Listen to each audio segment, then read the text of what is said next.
मेरे सब भाई लोगों को प्रभु यीशु मसीह के नाम में मेरा प्रणाम है, स्वागत है। आज वचन का एक छोटा सा संदेश सुनने के लिए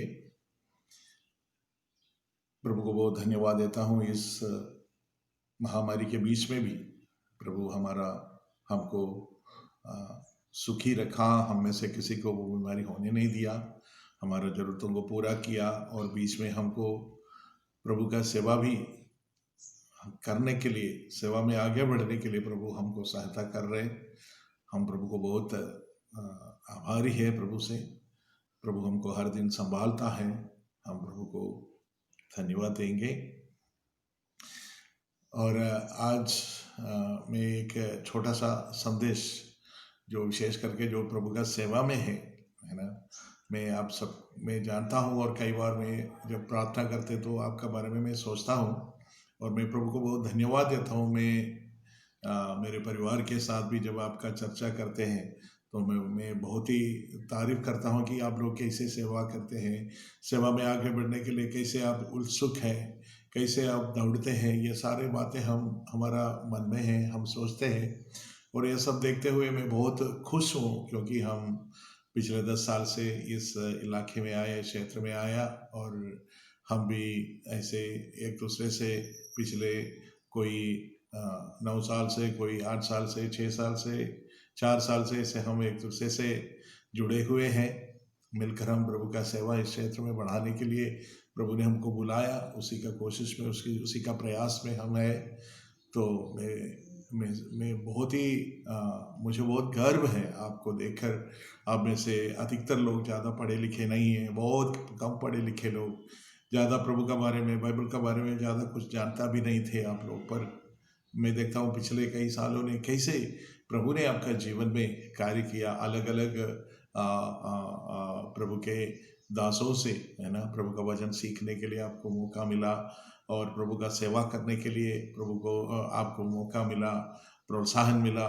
ये सब प्रभु की ओर से है, ये हमारे ओर से नहीं है, ये सब कुछ प्रभु के ओर से है। तो ये सोचकर मैं प्रभु को हमेशा धन्यवाद देता हूँ। जो कार्य प्रभु कर रहा है इस क्षेत्र में, मैं नहीं, प्रभु करते हैं, ये बात मैं बराबर समझता हूँ। इसलिए मैं प्रभु को बहुत धन्यवाद देता हूँ। और मैं जानता हूँ आप जो सेवा के प्रति आपका जो उत्साह है, आप कितना, है ना, उस सेवा के प्रति आपका मन में जो उमंग, वो सब देखकर मैं प्रभु को धन्यवाद देता हूँ। तो ये छोटी सी संदेश आज आपके लिए है, आपको और भी, है ना, प्रोत्साहन मिलने के लिए, और कि कैसे हम हमारा सेवा और भी मजबूत और फलवंत कैसे बना सकते हैं। हम इसका विषय में थोड़ा चर्चा करना चाहता हूँ। तो इसलिए हम तीमुथियुस की दूसरी पत्री, उसका अध्याय 2 का शुरू 1 से लेकर 7 तक वचन है ना। दूसरा तीमुथियुस की दूसरी पुस्तक, उसका अध्याय 2 1 से लेकर 7 तक जो वचन है मैं आपके लिए पढ़ के सुनाऊंगा। इसलिए हे मेरे पुत्र, तू उस अनुग्रह से जो मसीह यीशु में बलवंत हो जा, और जो बातें तूने बहुत से गवाहों के सामने मुझसे सुनी है, उन्हें विश्वासी मनुष्यों को सौंप दे, जो दूसरों को भी सिखाने के योग्य हो। मसीह यीशु के अच्छे योद्धा के समान मेरे साथ दुख उठा। जब कोई योद्धा लड़ाई पर जाता है तो इसलिए कि अपने भर्ती करने वालों को प्रसन्न करे, अपने आप को संसार के कामों में नहीं फंसाता। फिर अखाड़े में लड़ने वाला यदि विधि के अनुसार ना लड़े तो मुकुट नहीं पाता। जो किसान परिश्रम करता है, फल का अंश पहले उससे मिलना चाहिए। जो मैं कहता हूं उस पर ध्यान दे, और प्रभु तुझे सब बातों में समझ देगा। तो प्रार्थना करते हैं हम। स्वर्गीय पिता, आपकी पवित्र वचन के लिए हम आपको धन्यवाद देते हैं।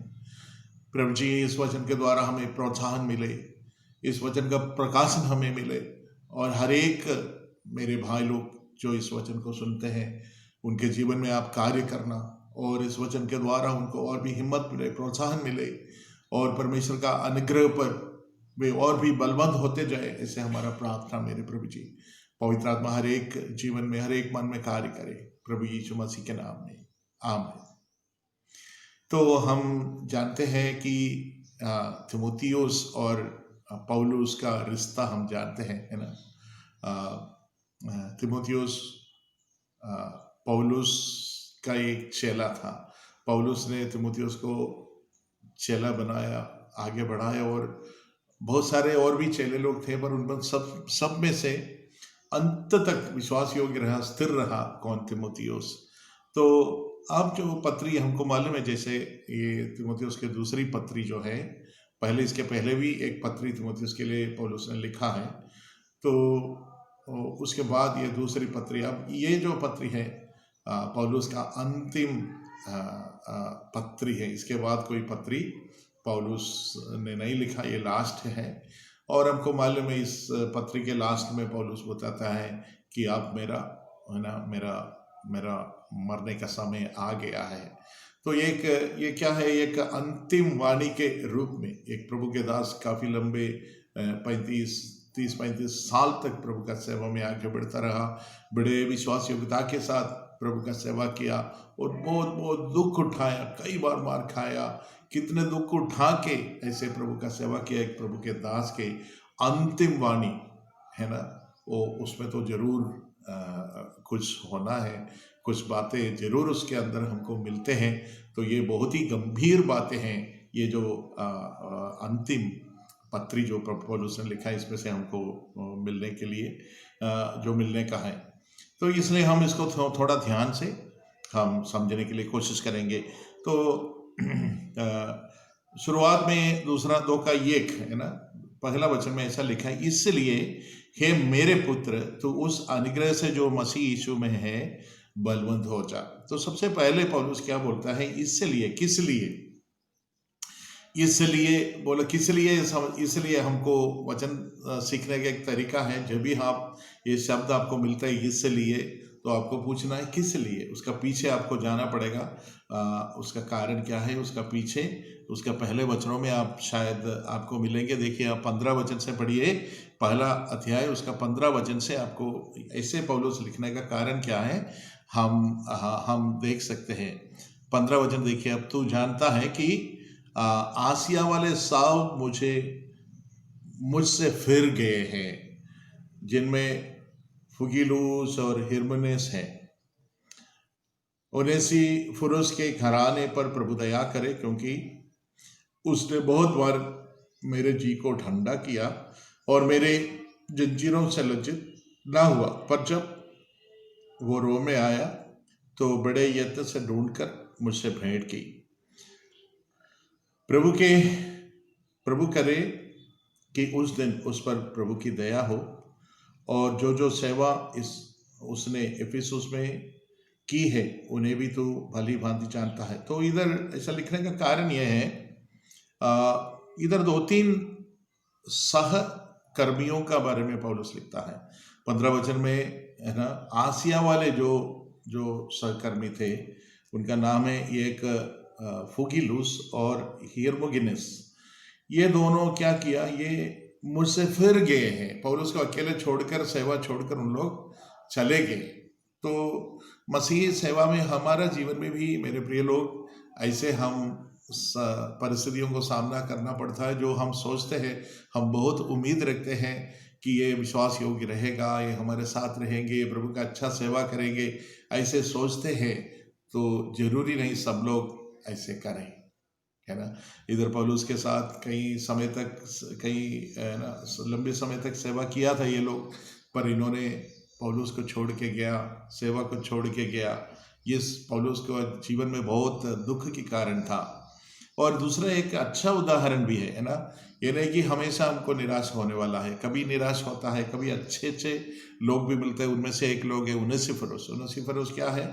पौलुस को बहुत मदद किया अपना सेवा में। और जब पौलुस कैद में था, जेल में था, वहाँ भी जाके ढूंढ के पौलुस के पास पहुँच गया और पौलुस को बहुत सेवा किया। और पौलुस बोले, मेरा जी को ठंडा किया, मेरा हृदय को उन्होंने ठंडा किया, ऐसा करके उसका तारीफ कर रहे। तो 2 प्रकार के लोग हमको सेवा में मिलेंगे। कुछ लोग हमको हताश कर देंगे, निराश कर देंगे, ये सब सहज है, हमको समझना है। और कुछ लोग हमको बहुत खुशी के कारण हो सकते हैं, जैसे आप लोग हमारे लिए हैं, मेरे लिए हैं, है ना, बहुत खुशी के कारण हो सकते हैं। तो पौलुस बोल रहे हैं इसलिए देखिए कुछ लोग पीछे हट रहा है ना, सेवा में स्थिर रहना थोड़ा कठिन बात है। हम अपने सामर्थ्य में, अपने स्वयं की ताकत में ये सेवा आगे नहीं बढ़ा पाएंगे। तब पौलुस बोल रहा है इसलिए, है ना, हम वापस आएंगे, दूसरा अध्याय उसका पहला वचन में हम आएंगे। इसलिए है मेरे पुत्र, तो उस अनुग्रह से जो मसीह यीशु में बलवंत हो जा। तो हमें मसीह ही जीवन के लिए और मसीह सेवा के लिए बहुत बल यानी कि ताकत या सामर्थ्य हमको लगता है। इसके लिए बहुत सामर्थ्य, कोई साधारण नौकरी जैसे शारीरिक सामर्थ्य में ऐसे हम कर नहीं पाएंगे। इसके लिए आत्मिक सामर्थ्य का जरूरत है ना। आत्मा में, हमारा भीतरी मनुष्यत्व में हमें बलवंत होते जाना बहुत जरूरी है। यदि हमारा भीतरी मनुष्य बलवंत नहीं है तो ये मसीह सेवा में जो जो परिस्थितियां हमको सामना करना पड़ता है, जो चुनौतियां हमको सामना करना पड़ता है, उसके सामने हम बहुत ही हताश हो सकता है, हम निराश हो सकता है। इसलिए पौलुस बोल रहे तो ऐसा नहीं रहना। और पहले तीमुथियुस जवान है, बहुत कम उम्र का है, और थोड़ा वो कैसे थोड़ा शर्माने वाला व्यक्ति भी था, थोड़ा थोड़ा डरने वाला व्यक्ति भी था, है ना। लोग क्या बोलेंगे मेरे बारे में, क्या सोचेंगे, ऐसे बहुत उसका मन में थोड़ा झिझकने वाला व्यक्ति था। इसलिए पौलुस बोल रहे देखो, हम प्रभु का वचन पुराना नियम में पढ़ेगा तो ऐसे बहुत प्रभु के दास लोग हैं जो सेवा करने में, जब परमेश्वर का बुलाहट आया वो झिझक रहे थे। जैसे मूसा बोला मैं बराबर बोल नहीं पाता, है ना, मेरा जबान सही नहीं है, ऐसा मूसा ने बोला। और हम यिर्मयाह को जब यिर्मयाह को पुकारे, यिर्मयाह ने बोला मैं तो एक बिल्कुल बालक हूँ, मैं कैसे सेवा करूँगा। तो पर प्रभु ने उन सबको तैयार किया, प्रभु ने अपना सामर्थ्य और अनुग्रह से उनको भरपूर किया और उन्होंने अच्छा सेवा की भी किया। ऐसे तीमुथियुस भी थोड़ा कमजोर था, थोड़ा मतलब शर्माने वाला एक व्यक्ति था। इसलिए पौलुस बोल रहे तेरे लिए किसकी जरूरत है? परमेश्वर के अनुग्रह की, परमेश्वर की सामर्थ्य की जरूरत है। तो अपने सामर्थ्य में सेवा नहीं कर पाएगा तीमुथि, तो ये काम कर, तू प्रभु, है ना, उस अनुग्रह से जो मसीह यीशु में है बलवंत होते। तो मसीह यीशु में जो अनुग्रह है वो हमारे लिए है ना, वो हमको बलवंत होते जाता है। पौलुस अपना जीवन में वही बोला। पौलुस ने अपना सेवा के बारे में बोला, मैं उन सबसे ज्यादा मैंने मेहनत किया, परिश्रम किया, उन सबसे ज्यादा मैंने सेवा किया। तो पर पौलुस बोल रहे, क्या बोल रहे? पहले कुरिन्थी 15:10 में ऐसा लिखा है, पौलुस बोल रहे पर जो कुछ मैं हूं वो सब परमेश्वर के अनुग्रह से हूं।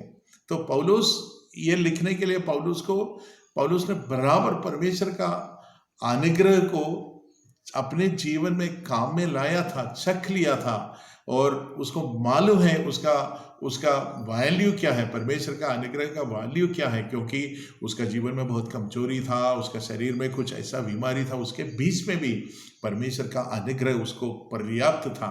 वो उसने ऐसा लिखा, परमेश्वर ने उसको ऐसा बोला, मेरे अनुग्रह तेरे लिए पर्याप्त है, तेरे निर्बलता में मेरा सामर्थ्य भरपूरी से मिल जाता। तो परमेश्वर का अनुग्रह हमको इस सेवा के लिए, इस सेवा का हर एक क्लेशों को सामना करने के लिए, उठाने के लिए परमेश्वर का अनुग्रह हमारे लिए बहुत जरूरी है। और वो अनुग्रह हमको विशेष सामर्थ्य देते हैं। तो इसलिए पौलुस तीमुथियुस को सबसे पहले क्या बोल रहे, एक अच्छा सेवा यदि तेरे को करना है, तेरा सेवा में तेरे को फल देखना है, और है ना, तेरा सेवा का कुछ बने रहने वाला फल तो चाहते हैं, तो सबसे पहले तेरे को ये काम करना होगा। क्या करना है? परमेश्वर की, है ना, उस अनुग्रह से जो मसीह यीशु में है बलवंत होना, है ना। सबसे पहले तेरे को बलवंत होते जाना। एक बार की बात नहीं है, रोज रोज की बात, हर पल की बात कह रहे कि तेरे को क्या करना पड़ेगा? बलवंत होते जाना। परमेश्वर का अनुग्रह तो तेरे लिए हमेशा उपलब्ध है, इसलिए बलवंत होते जाना बहुत जरूरी है ना। एक दिन नहीं, रोज रोज हर पल प्रभु यीशु मसीह का उस अनुग्रह में तेरे को बलवंत होते जाना है। तो आप सोचते होंगे बलवंत होते जाने के लिए तो बोल रहे, मैं कैसे परमेश्वर का अनुग्रह से मैं कैसे बलवंत मैं कैसे हो सकता हूँ, बलवंत हो सकता हूँ। ये बात, इसके लिए एक दो बातें मैं आपके सामने जल्दी बताना चाहता हूँ, कैसे हम बलवंत हो सकता है। आप उसके लिए मेरे साथ आइए। पत्रस का पहली पत्री में हम जाएंगे। पत्रस का पहली पत्री में हम कैसे अनुग्रह पा सकते हैं, अनुग्रह से बलवंत हो सकता है ना। ये बात मैं आपका सामने, पहले पत्रस उसका 5वां अध्याय उसका 6-7 वचन हम पढ़ेंगे।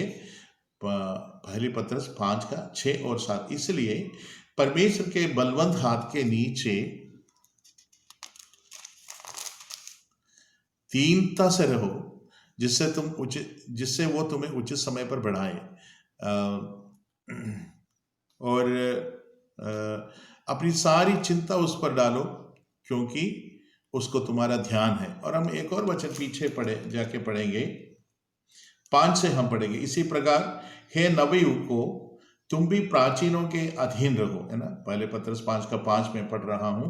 इसी प्रकार हे नवयुवकों, तुम भी प्राचीनों के अधीन रहो, वरना तुम सब के सब एक दूसरे की सेवा के लिए दीनता से कमर बांधे रहो, क्योंकि परमेश्वर अभिमानियों को विरोध करता है, परंतु दीनों पर अनुग्रह करता है ना। परमेश्वर अभिमानियों को विरोध करता है, परंतु दीनों पर अनुग्रह करता है। तो परमेश्वर का अनुग्रह करने वाला है। परमेश्वर अनुग्रह करने वाला है, अनुग्रह देने वाला है ना। तो जब परमेश्वर अनुग्रह देने के लिए तैयार हो, तो आपको क्या करना है, हमको उसको स्वीकार करना है। तो उस स्वीकार करने के लिए हमें इधर एक योग्यता बता रहे, क्या है, हमें क्या करना है। परमेश्वर अभिमानियों को विरोध करता है, परंतु दीनों पर अनुग्रह करता है। तो परमेश्वर का अनुग्रह हमें मिलने के लिए हमें दीन बनना होगा, दीन रहना होगा। दीन कौन है? जो व्यक्ति समझते हैं, अपना निर्बलता को समझने वाला व्यक्ति। मैं ये सेवा मेरा सामर्थ्य में नहीं कर पाऊंगा। जो व्यक्ति सोचते हैं मैं अपना सामर्थ्य में करूंगा, मैं सब कुछ है ना, मैं बहुत आत्मिक व्यक्ति हूँ, मैं कर सकता हूँ, ऐसे सोचने वाला बहुत घमंडी व्यक्ति है। उसको बहुत जल्दी ही शैतान गिरा देगा। पर जो व्यक्ति ऐसे समझते हैं कि मैं निर्बल हूँ, है ना, मुझ में ये सामर्थ्य नहीं है, मुझ में मेरे अपने कोई ताकत से मैं ये सेवा नहीं कर पाता हूँ, है ना, ऐसे करके जो परमेश्वर के सम्मुख दीनता के साथ, जो परमेश्वर का वचन सुनने के लिए, अभिमानी कौन है? अपना मर्जी से चलने वाला। घमंडी व्यक्ति वो है जो परमेश्वर का वचन को बिल्कुल ध्यान नहीं देते, अपना मन मर्जी से जाते हैं, सेवा करने के लिए मौका मिलते तो भी अपना मन मर्जी से, परमेश्वर का वचन पढ़ते नहीं, सीखते नहीं, समझते नहीं, अपना इच्छा के अनुसार जो कुछ उसका मन में लगे वैसे सेवा करने वाला एक घमंडी व्यक्ति होता है। उसको परमेश्वर का अनुग्रह कभी नहीं मिलते, और उसके द्वारा जो सेवा भी होता है वो सेवा बने नहीं रहेंगे, टिकेंगे नहीं। तो इसलिए सबसे पहले हमें अनुग्रह मिलने के लिए क्या करना है, हमें एक दीन, नम्र और दीन बनने वाला व्यक्ति को परमेश्वर अनुग्रह देते हैं, है ना, परंतु दीनों पर अनुग्रह करता है। और दूसरी एक और बात आपको मैं समझाना चाहता हूँ कि कैसे आप अनुग्रह में बलवंत हो सकता है। हमें इब्रानियों की पत्री उसका 4 अध्याय में हम जाएंगे। इब्रानी 4, उधर एक वचन हमको मिलता है ना। इब्रानियों की पत्री अध्याय 4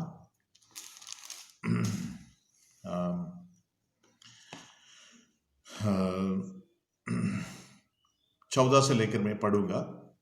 इसलिए जब हमारे ऐसा 4 का 14 है ना, इब्रानी 4 का 14, इसलिए जब हमारे ऐसा बड़ा महायाजक है जो स्वर्ग से होकर गया है, अर्थात परमेश्वर का पुत्र यीशु, तो आओ हम अपने अंगीकार को दृढ़ता से सामने करें, क्योंकि हमारा ऐसा महायाजक नहीं जो हमारी निर्बलताओं में हमारे साथ दुखी ना हो सके, परंतु वो सब बातों में हमारे समान परखा तो गया तो भी निष्पाप निकला। 16 वचन ध्यान से सुनिए। इसलिए आओ हम अनुग्रह के सिंहासन के निकट हियाव बांधकर चले कि हम पर दया हो, और वो अनुग्रह पाए जो आवश्यकता के समय हमारी सहायता करे। देखिए हमें कैसे, कितने सुंदर वचन से प्रभु हमको समझा रहे। हमारे एक महायाजक है, हमारे प्रभु यीशु मसीह, जो बिल्कुल ही हमारा निर्बलता को समझता है, हमारे कमजोरी को समझता है, बराबर समझता है। हमारे समान हर बातों में परखा गया था। उसका शरीर में उसका भूख क्या है, दर्द क्या है, प्यास क्या है, दुख क्या है, आंसू क्या है, सब कुछ प्रभु ने अपना जीवन में छक लिया था। इसलिए हमारा जीवन को बराबर समझते हैं, हमारा संकटों को बराबर समझने वाला ऐसे एक महायाजक निरंतर पिता परमेश्वर के दाहिने ओर हमारे लिए विनती करते रहते हैं। तो उनके ऐसे प्रभु हमारे लिए वहां विनती करते रहते, इसलिए हमें हियाव मिलता है, क्योंकि हमारा ऐसा महायाजक है जो हमको बराबर समझता है, हमारे लिए हमसे इतना प्रेम किया, हमारे लिए जीवन दिया। वो महायाजक मेरे लिए परमेश्वर के दाहिने ओर खड़े हैं, इसलिए हमको बहुत ही हियाव मिलता है। तो हियाव बांधकर हमको क्या करना है? इसलिए आओ, 16 वचन 4 का 16, इसलिए आओ हम अनुग्रह के सिंहासन के निकट, हम निकट जा सकते हैं, दूर खड़े रहने की जरूरत नहीं। आज तो बहुत ही निकट जा सकते हैं, अनुग्रह के सिंहासन के निकट हियाव बांधकर चले। कोई डरने की बात नहीं, कोई लज्जा की बात नहीं, क्योंकि हमारा सारे पापों से हमको शुद्ध किया है। आज हियाव बांधकर जा सकता है। परमेश्वर आज हमको पापी करके नहीं देखते हैं, हम परमेश्वर के पुत्र हैं, परमेश्वर के संतान, इसलिए हम बिल्कुल हियाव बांधकर परमेश्वर के निकट हम जा सकते हैं। क्यों चले? कि हम पर दया हो और वो अनुग्रह पाए। वो अनुग्रह पाए, कौन सा अनुग्रह? जो आवश्यकता के समय हमारी सहायता करे। तो अनुग्रह से कैसे बलवंत होना है?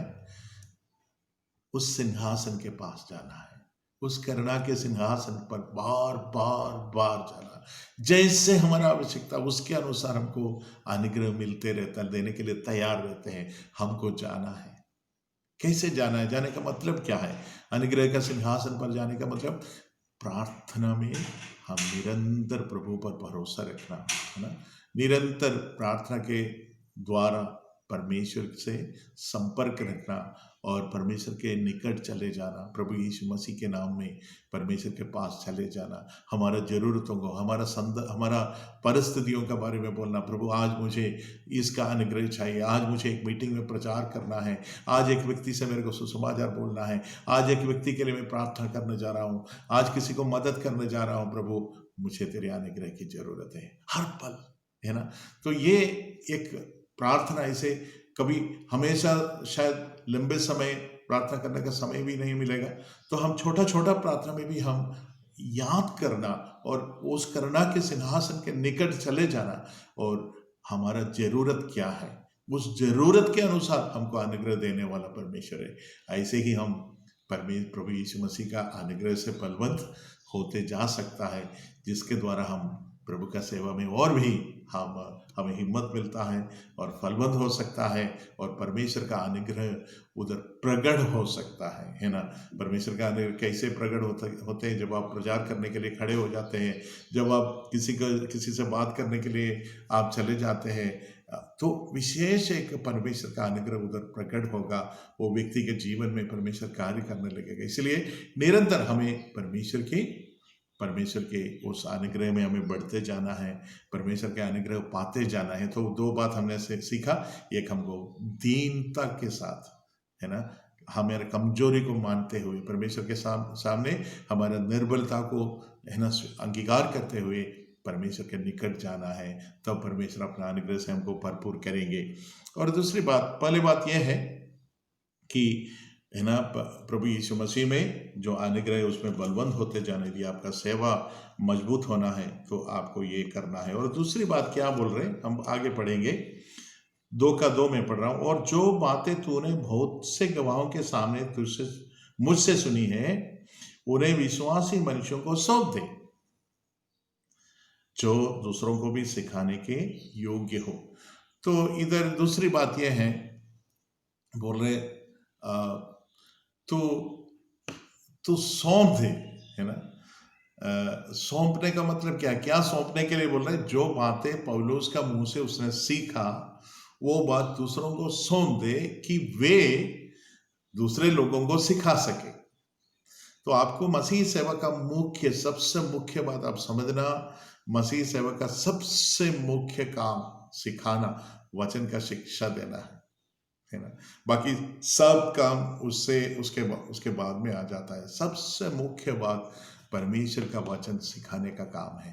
तो इसलिए आप जो जो बातें आपका सिखाने वालों से जो आपने सुना है ना, वो बातें आपको याद रखना है और वो वही बातें आप दूसरों को सिखाना है कि वो लोग जाके दूसरों को सिखाए। ये पीढ़ी से पीढ़ी तक ऐसे आगे चलने वाला सेवा है। पिछले 2000 साल से ये सेवा ऐसे ही चलते आया है। जो पौलुस से, जो प्रभु यीशु मसीह से सुना प्रेरितों ने, वो प्रेरित हमको सुनाया और उनके अगले पीढ़ी को सुनाया। ऐसा सुना के हमारे पास तक पहुंचाया। अभी इसको इसी प्रकार आगे बढ़ना है ना। इस वचन का शिक्षा इसी प्रकार आगे बढ़ना। मेरे प्रियो, मसीह सेवा में सबसे मुख्य बात वचन का शिक्षा है करके मैं दोबारा आपको बताना चाहता हूँ। तो इसलिए आपको प्रभु का वचन बहुत सीखना होगा और दूसरों को सिखाना होगा, है ना। इसके बिना हम अब कैसे लोगों को सिखाने के लिए बोल रहे हैं? विश्वासी मनुष्य लिखा है, पर उसका अनुवाद अंग्रेजी में ऐसा है, विश्वास योग्य मनुष्यों को सिखा, है ना। विश्वास योग्य यानी वचन में मिलावट नहीं करना है। वो बिल्कुल वैसे की वैसे जैसे उन्होंने बाइबल में पाया है, जैसे अपने शिक्षकों से उनको मिला है, वैसे की वैसे बिना कोई मिलावट, है ना, ऐसे लोगों के हाथ में सौंपना है। तो आपने जो शिक्षा पाया है वो शिक्षा दूसरों को सौंपने का मतलब आप दूसरों को सिखाना है। और आप जो सिखाते हैं वो फिर जाके दूसरों को सिखाएंगे और वो आगे दूसरों को सिखाएंगे। वैसे सिखा के ये पूरा शिक्षा फैलना है ना। तो इसलिए आप शिक्षा में बहुत ध्यान देना। आप खुद प्रभु का वचन सीखने में, समझने में ज़्यादा समय आपको चाहिए, है ना। सेवा के लिए आप ज़्यादा दौड़ करने से भी, हमेशा कुछ लोग बहुत दौड़ते रहते हैं, वो दौड़ में कोई मतलब नहीं। यदि आप परमेश्वर का वचन बराबर समझने के और सिखाने के लिए आप तैयार नहीं हो जाते, तो आप ज़्यादा दौड़ने से कोई फायदा नहीं है, क्योंकि सेवा का मुख्य अंश परमेश्वर के वचन है। तो आप इसको सीखना पड़ेगा, दूसरों को सिखाना पड़ेगा। और दूसरी बात यह है ना, विश्वास योग्य मनुष्यों को ढूंढना है हमको, है ना। कौन, जब आप सेवा के लिए जाते हैं, कहीं भी कुछ लोगों को मिल गया तो अच्छा है, सबको उद्धार की जरूरत है, सबको सुसमाचार की जरूरत है, पर आप ऐसे लोगों को भी ढूंढना जो सेवा कर पाएंगे। ये नहीं कि कुछ बहन लोग हमेशा बीमारी के लिए, चंगाई के लिए प्रार्थना करने के लिए आएंगे, उधर ही आप एक मीटिंग शुरू किया तो उधर ही बैठ गया।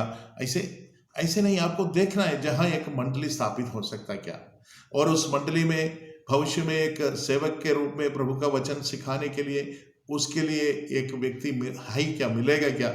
ऐसे प्रार्थना के साथ आपको सेवा करने के लिए जाना है। प्रभु ऐसे लोगों को खड़ा करना, विश्वास योग्य लोगों को खड़ा करना। मैं इनको इस वचन, आप जो शिक्षा में आपने मुझे दिया है, ये शिक्षा में उनको, ये जो विश्वास है, ये सुसमाचार में उनको सौंप दूं। ऐसे लोगों को खड़ा करना, ऐसे प्रार्थना के साथ हमको सेवा करना, तो जरूर प्रभु कुछ लोगों को दिखाएंगे। तो शिक्षा मुख्य बात होता है। और कैसे लोगों को शिक्षा देना है? विश्वास योग्य लोगों को शिक्षा देना है कि दूसरों के लिए भी सिखाने के लिए तैयार हो जाए। तो जब भी आप सेवा करने के लिए क्षेत्र में, फील्ड में जाते, तो आपको देखना है ऐसे कोई है क्या इधर। तो ऐसे कोई हो तो सेवा और जल्दी बढ़ेगी। नहीं तो आप, है ना, यदि ऐसे सिखाने वाला उस कलीसिया में कोई एक नया झुंड को आप तैयार कर रहे हो, उस झुंड में कोई सिखाने वाला तैयार नहीं, तो जीवन भर आपको उसका पीछे पड़े रहना पड़ेगा। आपका सेवा बढ़ेंगे नहीं। आपका सेवा फैलाने के लिए क्या है? दूसरों को सौंपना है कि वो आगे सिखा सके और आप दूसरे जगह जाके फिर सिखा सके। ये प्रक्रिया हमें जारी रखना है ना। तो दूसरी बात, शिक्षा देना और शिक्षा के लिए योग्य, शिक्षा पाने के लिए, शिक्षा ग्रहण करने के लिए योग्य लोगों को ढूंढना, तैयार करना, ये दूसरी बात है। और तीसरी बात यह है, तीसरा वचन में हम पढ़ेंगे, मसीह यीशु के अच्छे योद्धा के समान मेरे साथ दुख उठाना। और तीसरी बात देखो, मसीह सेवा के बारे में बहुत लोग समझते हैं, एक बार सेवा में आ गया तो क्या हमारा जीवन बहुत, है ना, सुखी हो जाएंगे, हमको अच्छा पैसा मिलेंगे, अच्छा मतलब हमारा जिंदगी बहुत अच्छा हो जाएंगे। ऐसे नहीं है ना। सारे जितने भी काम धंधा इस दुनिया में, उन सब से सारे दुख उठाने वाला काम हमारा सेवा है। हमको दुख उठाना पड़ता है। हम कभी गरीबी में रहना पड़ता, कभी भूखा रहना पड़ता है ना। कभी विरोध सामना करना पड़ता है, कभी निंदा सहन करना पड़ता है, कभी लोग हमको धोखा देते हैं, हमारा चेहरे पर थूकते हैं, ये सब करते हैं। हमें दुख उठाना है ना। हम दुख उठा उठा के बहुत हम किसी का पीछे पड़े, कितने दिन तक हमको जाना पड़ता, और बहुत दिन जाने के बाद शायद वो भाई बोलेगा मुझे कोई रुचि नहीं, आप आइंदा इधर मत आना, ऐसे भी सुन, है ना। तो इसमें बहुत दुख उठाना पड़ता है आपको, है ना। तो एक ऐसे उधर ऐसा लिखा है, मसीह यीशु के अच्छे योद्धा के समान मेरे साथ दुख उठा। पौलुस ने बहुत दुख उठाया, और पौलुस वो एक नम्र का रूप में अपना चेले को बता रहे थे, मेरे जैसे तू भी दुख उठा, मैंने दुख उठाया वैसे ही तू भी मेरे जैसे दुख उठा, ऐसा पौलुस बता रहे हैं। मेरे प्रियो, ये सेवा कोई हमको इधर ज़्यादा सुख मिलने वाली बात नहीं है, ऐसे एक काम नहीं है, पर जरूर हमको सुख मिलेगा, जरूर हमको बहुत खुशियाँ मिलेगा, जरूर हमको बहुत प्रतिफल एक दिन मिलेगा। प्रभु के साथ हम बहुत एक दिन मगन होंगे, आनंदित होंगे। पर वो इस दुनिया में जब हम सेवा करते हैं तो हमें दुख उठाना पड़ता है ना। तो पौलुस बोल रहे, याद दिला रहे, एक किसके समान, एक सैनिक, है ना, अपना देश के लिए लड़ने वाला एक सैनिक। अभी हमने देखा होगा चीन और भारत के जो सीमा पर जो लड़ाई चल रहा था, उधर लोग कैसे बहुत दुख, उधर कोई सुविधा नहीं है, खाना भी नहीं मिलते हैं, कोई रहने की बहुत ठंड होता है। तो उसके बीच में अपना देश को सुरक्षित रखने के लिए वो सैनिकों को वहाँ जाके सेवा करो। तो ऐसे एक सैनिक जैसे दुख उठाता है अपने देश के लिए, हम परमेश्वर के राज्य के लिए ऐसे दुख उठाने वाला होना चाहिए, है ना। यदि आप हमेशा चाहते हैं कि मैं कोई दुख नहीं उठाने के लिए, तो मैं ज़्यादा सफ़र करने के लिए नहीं चाहता हूँ, मैं घर में ही मेरे परिवार के साथ ज़्यादा समय रहना चाहता हूँ, अच्छा खाना खा के मैं रहना, ऐसे सोचने से हमारा सेवा आगे नहीं बढ़ेंगे। तो पौलुस बोले, दुख उठा, सब कुछ तेरे को करना पड़ेगा, कभी भूखा रहना पड़ेगा, कभी मार खाना पड़ेगा, है ना, कभी निंदा सहन करना पड़ेगा, सब कुछ करना पड़ेगा। कभी लोग तेरे को धोखा देंगे, जिसके ऊपर तूने भरोसा रखा वो सब आपको छोड़ के जाएंगे। ये सब दुख है ना। मसीह जीवन में जो दुख हमको सामना करना पड़ते, तो वो उठाने के लिए तैयार रहना, है ना। ये तीसरा प्रोत्साहन के रूप में पौलुस अपने चेला तीमुथियुस को बता रहे हैं।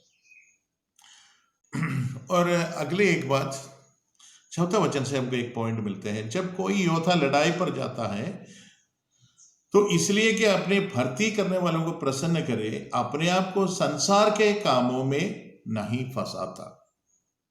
तो इधर क्या बोलते हैं, हमें एक ही लक्ष्य से रहना है, हमें दो लक्ष्य नहीं रहना है। संसार में भी हमको अच्छा जीना है ना, सेवा भी चाहिए, दोनों। ऐसे जाने से हमारा लक्ष्य है ना, वो लक्ष्य दो दिशा में ऐसे दुभागा हो जाते हैं। तो हमें एक ही लक्ष्य रहना है। क्या लक्ष्य है? हमें सेवा करना है ना। हमें क्या करना है? इसलिए बोले, जब कोई योद्धा लड़ाई पर जाता है तो इसलिए कि अपने स्वामी भर्ती करने वालों को प्रसन्न करे। आपको कौन भर्ती किया? प्रभु यीशु मसीह ने आपको भर्ती किया, सेवा के लिए बुलाया है ना। किसी संस्था ने नहीं, किसी कलीसिया ने नहीं, किसी व्यक्ति ने नहीं, आपका लीडर ने नहीं, किसने? प्रभु यीशु मसीह ने आपको सेवा के लिए बुलाया है। तो उसको प्रसन्न करना है। तो उस सेवा में आपको पूरा मन लगाते हुए, आपको पूरा ध्यान लगाते हुए, पूरा फोकस आपको उसी में रहना चाहिए। बहुत लोग सेवा करने के लिए मौका मिलते तो उनका सेवा बिगाड़ देते हैं। वो तो थोड़ा, है ना, नाम के लिए सेवा के नाम के लिए कुछ करते हैं और अधिकतर अपने दूसरी बातों में, सांसारिक बातों में ध्यान देते हैं। तो वो फंदा है ना। ऐसे सेवा करना फंदा है, क्योंकि वो व्यक्ति एक दिन लज्जित हो जाएंगे। जब प्रभु प्रकट होगा, उसका सारे काम भी प्रकट हो जाए, कैसे उसने सेवा किया ये भी प्रकट हो जाते हैं। उस समय प्रभु के सामने हम लज्जित हो जाएंगे। इसलिए पौलुस अपने चेलों को बता रहे, तो एक ही लक्ष्य होना चाहिए तेरा, दो लक्ष्य नहीं होना चाहिए, दो मन नहीं होना चाहिए, दुचित्ता नहीं होना चाहिए। एक इधर, है ना, संसार में भी मुझे फायदा मिलना है, संसार में भी अच्छे जीवन जीना है। संसार में यदि प्रभु अच्छा जीवन दे रहे तो अच्छा है, पर उसके पीछे नहीं जाना है।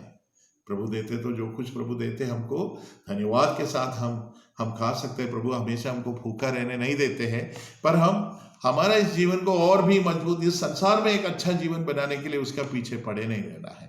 क्योंकि हमारा भर्ती करने वाला उसमें प्रसन्न नहीं होता। इसलिए हमें फोकस्ड रहना है। कैसे रहना है? ये की लक्ष्य से रहना है, फोकस करके रहना है। जो जिस लक्ष्य के लिए प्रभु ने बुलाया उसी में हमको हमारा ध्यान भटकना नहीं चाहिए, है ना। ये बात पौलुस चौथी बात पौलुस, है ना, एक अच्छा सेवा, उसका सेवा फलवंत होने के लिए, मजबूत होने के लिए तिमुथियुस को ये चौथा एक प्रोत्साहन के रूप में बता रहे हैं। और पांचवा पॉइंट हमको पांचवा वचन से मिलते हैं। फिर अखाड़े में लड़ने वाला यदि विधि के अनुसार ना लड़े तो मुकुट नहीं पाता। हमें ऐसे लड़ना है कि हमें मुकुट मिले। मुकुट मिलने के लिए क्या है? हर प्रतियोगिता होता है, कोई भी खेल कूद में जाओ, उसको नियम रहता है, रूल्स रहता है। यदि वो नियम के अनुसार आप लड़ेंगे नहीं, या कुश्ती भी लड़ते हैं तो कुश्ती, उसके लिए भी नियम है, कहीं इधर नहीं मारना, उधर नहीं मारना, ऐसे कुछ नियम होता है। बॉक्सिंग हो, कुश्ती हो, कराटे हो, तो कुछ कुछ नियम रहता है। यदि नियम को हम तोड़ देते हैं या उस नियम के अनुसार लड़ाई नहीं लड़ते हैं तो हमको तोहफा नहीं मिलने वाला, हमको मुकुट नहीं मिलने का। तो इसलिए प्रभु के सेवा में जो जो नियम हमको है, क्या है नियम? सबसे बहुत सारे नियम है ना। वो आपको तीमुथियुस की पहली पत्री में, तीतुस की पत्री में सब हमको मिलेंगे। कैसे हम क्या क्या हमको नियम रखना है अपने आप को, एक नमूना। सबसे बड़ी बात यह है, हम दूसरों से प्रचार, पौलुस बोलते मैं दूसरों से प्रचार करने के बाद मैं खुद निकम्मा नहीं ठहरना है। उनके लिए मैं एक अच्छा उदाहरण, उनका सामने मेरा जिंदगी एक अच्छा उदाहरण रहना है, एक अच्छा नमूना रहना है ना। तो वो एक नियम है, ये नियम तोड़ना नहीं। क्योंकि मैं दूसरों से प्रचार करते सब लोग सच बोले और मैं खुद झूठ बोलने वाला बना, तो ये बहुत ही नियम को तोड़कर हमको कोई प्रतिफल नहीं मिलने वाला इस सेवा को।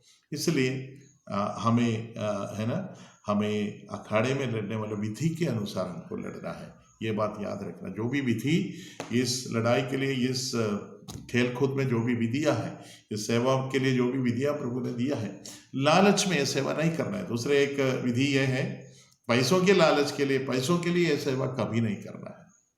और दूसरी विधि यह है, हमारे खुद को बढ़ाने के लिए, है ना, मैं बड़ा सेवक हूँ, ऐसे करने के लिए, वो दिखाने के लिए, दिखावा के लिए भी ऐसा सेवा नहीं। ये सारी विधियां हमको मानना है ना। जब हम क्यों सेवा करते हैं? हमारे प्रभु हमसे प्रेम किया, हम प्रभु से प्रेम करते हैं, उस प्रेम के कारण हम सेवा करते हैं और उसकी महिमा के लिए हम सेवा करते हैं। ये विधि, ऐसे विधियों को मानकर हमें सेवा करना। नहीं तो उस सेवा में हमें कोई फल नहीं मिलने वाला, परमेश्वर का महिमा नहीं होने वाला है।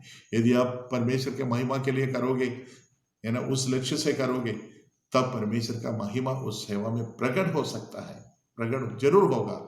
ये बात आप ध्यान रखना। और छठवीं बात यह है, हम आगे पढ़ेंगे, जो किसान परिश्रम करता है फल का अंश पहले उसे मिलना चाहिए, है ना।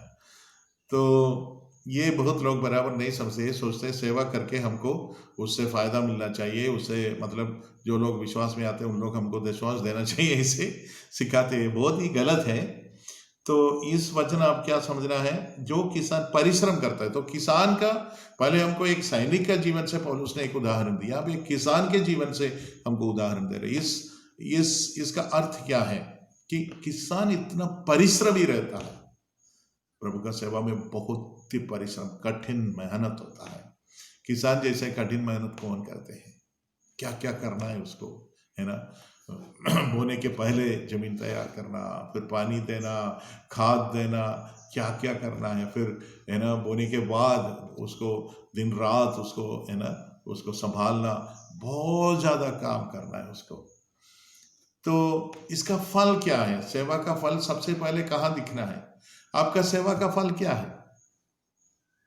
है ना। आप एक किसान हो, आप सेवा कर रहे हो, सेवा का फल क्या है कि लोगों का बदला हुआ जीवन है। जिनके बीच में आप सेवा करते हैं उनका जीवन जब बदलते हैं, वो प्रभु यीशु मसीह का स्वभाव में उन लोग बदल रहा है, ये आपका सेवा का फल है। तो ये फल सबसे पहले किस में दिखना है?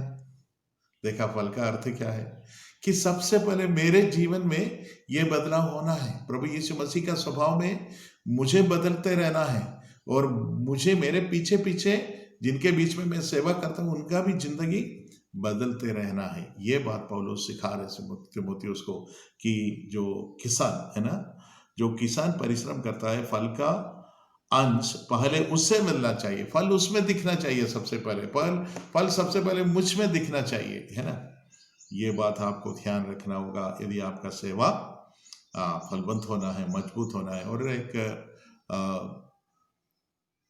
लास्ट में 7वां वचन में फिर एक प्रोत्साहन दे रहे। 7वां पॉइंट यह है, जो मैं कहता हूं उस पर ध्यान दे और प्रभु तुझे सब बातों की समझ देगा।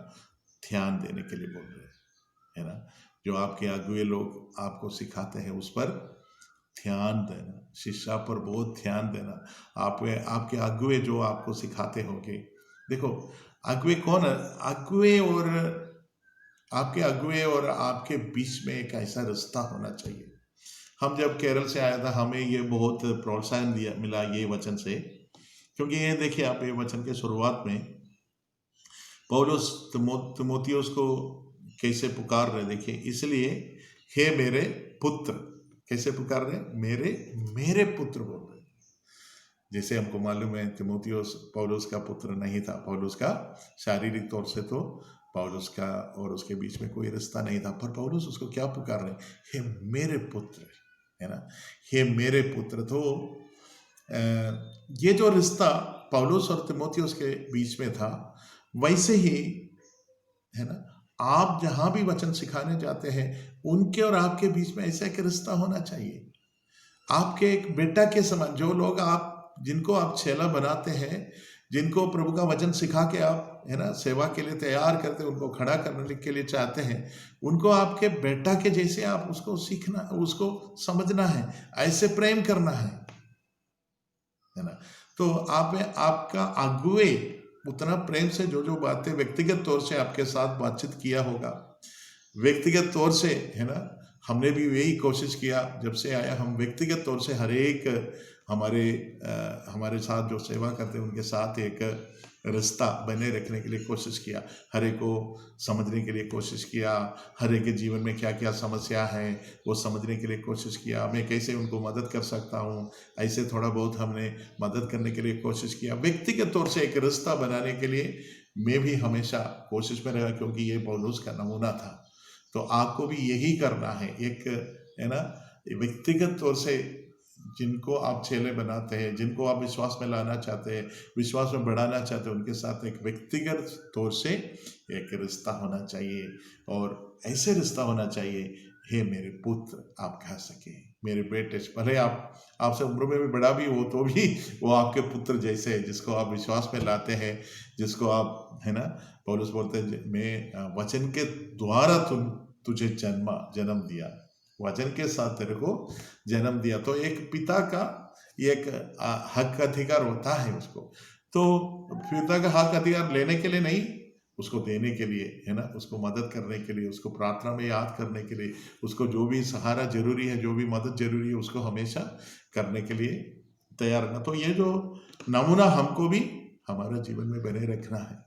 जो लोगों को प्रभु हमारा हाथ में सौंपते हैं वचन सिखाने के लिए, है ना, उनको आगे बढ़ाने के लिए हमारा हाथ में सौंपते हैं, अपने बच्चों के जैसे उनसे प्रेम करना है। ऐसे ये जो 7 बातें आप करेंगे, तो मैंने बोला शुरुआत से लेकर सबसे पहले हमें पहली बात यह है, हम प्रभु यीशु मसीह का अनुग्रह में मजबूत होना है, बलवंत होना है। दूसरे बात सिखाना, शिक्षा, मसीह सेवा में सबसे ज्यादा सबसे मुख्य बात शिक्षा देना। और किनको शिक्षा देना? जो विश्वास योग्य लोग हैं, ऐसे लोगों को ढूंढना और उनको शिक्षा देना। तीसरी बात दुख उठाने के लिए तैयार रहना। और चौथी बात, जो सेवा के लिए प्रभु ने आपको बुलाया उसी से आपका ध्यान कभी भटकना नहीं चाहिए, दो चित्ते नहीं बनना है ना, दो मन के व्यक्ति नहीं बनना है, दो लक्ष्य के साथ। मेरे को संसार भी चाहिए, ये भी चाहिए, ऐसा नहीं। संसार में भी प्रभु आपको सब कुछ देने वाला है, पर आप उसके पीछे जाने की जरूरत नहीं। जो प्रभु देते हैं वो सब कुछ हम स्वीकार कर सकते हैं, है ना। दाऊद भजन 23 में ऐसा बोलते हैं, करुणा और भलाई निश्चय मेरे पीछे चलता रहेंगे। मैं मेरा मेरा चरवाहा परमेश्वर है, उस चरवाहे के पीछे मैं चलता रहूंगा और मेरे पीछे करुणा और भलाई चलते रहेंगे, है ना। कभी ऐसा नहीं, करना और भलाई के पीछे हमको जाने की जरूरत नहीं। यदि आप यीशु मसीह को पीछा करते, आपके अच्छा चरवाहा जिन्होंने आपके लिए जीवन दिया उसका पीछा करें, तो करुणा और भलाई आपका पीछा करेंगे। आपको भलाई के पीछे जाने के दौड़ने की जरूरत नहीं है। तो वैसे जो करुणा भलाई आपका पीछे आते हैं उसको सब हम अनुभव कर सकते हैं, हम उसको चख सकता है, पर उसका पीछे जाना मत, हमारा ध्यान भटक जाएंगे। फोकस्ड रहना, हमेशा एक ही लक्ष्य के साथ रहना, एक मन के साथ रहना, है ना। सेवा में ही ध्यान रहना, संसार के बातों में, पैसा कमाने में, पैसों के लालच में, है ना। हमको मालूम है पैसों के लोभ से बहुत सारे लोग पाप करने के लिए तैयार हो जाते हैं। पैसा का लोभ सारे पाप का मूल है। तीमुथियुस की पत्री में, पहला तीमुथियुस की 5वां अध्याय में हम पढ़ते हैं। तो इसलिए आपको ध्यान रखना है, ऐसा पैसों के लालच का फंदे में नहीं फंसना है। एक मन होकर, संसारिक बातों में फंसना नहीं, एक ही मन होना है।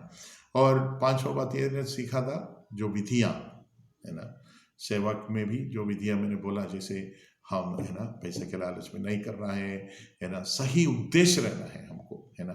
सेवा के पीछे हमारा उद्देश्य सही होना चाहिए, तब हमारा सेवा अच्छा रहेंगे। और 6वीं बात, कठिन मेहनत करना, किसान के समान कठिन मेहनत करना। और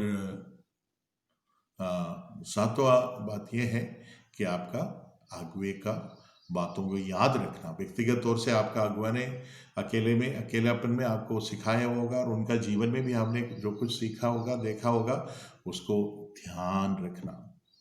ऐसे करने से आपका सेवा में आपको बहुत फल मिलने वाला है, और आपका सेवा में परमेश्वर प्रसन्न होने वाला है, और आपका सेवा में आपको बहुत संतुष्टि मिलने वाला है, और आपका सेवा बढ़ते जाएंगे, फैलते जाएंगे। इन वचन के द्वारा प्रभु आपको आशीषित करे। आमीन।